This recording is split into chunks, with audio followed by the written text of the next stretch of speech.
Submission policies help ensure that you're obtaining the necessary information like receipts, memos, and even category details on all transactions. You can get to submission policies by first clicking into Settings on the left-hand navigation bar and then selecting Expense Policy on the left-hand side. You'll notice that this page is broken into before spend and after spend. So if we click into Submission and Review under After Spend, we can see our submission policies.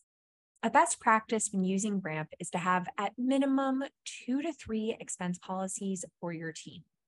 You'll see that I have one for general expenses, another for client spend, and now we'll click New Submission Policy and add one in for executives. Below, you'll be able to indicate if receipts are required and when. So we'll select this dropdown and we'll click into Required.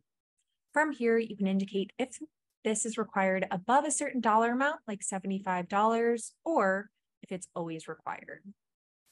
Below that, you can do the same with memos. So again, we'll click into the dropdown and we'll click for minimum and select all transactions.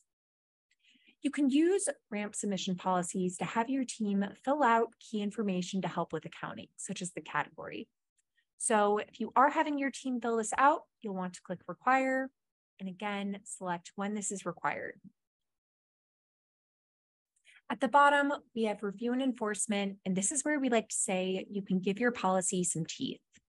You can require manager review for all transactions. That means that the manager needs to review every transaction that happens on any card that falls under this policy. They need to approve, dispute, or even request repayment for that transaction. Underneath that, we have the ability to auto-lock cards with missing items.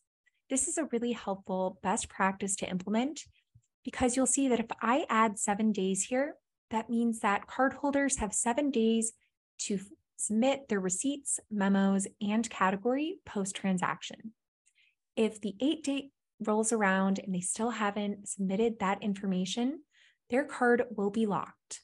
As soon as they submit that information, the card will be unlocked and ready for immediate use. So now we'll press Create Policy and we'll see our new policy reflected below. You can see what your default policy is and how many cards fall under each policy. Reimbursement policies are very similar. So you have out-of-pocket and mileage. The big difference between these two is if we click into mileage, you'll notice that it looks very similar to card policies.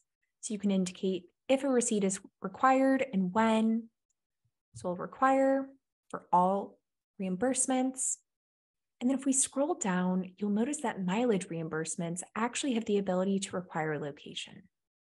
So we'll press Save Changes. If you have any questions on setting submission policies for your team, please reach out to success@ramp.com.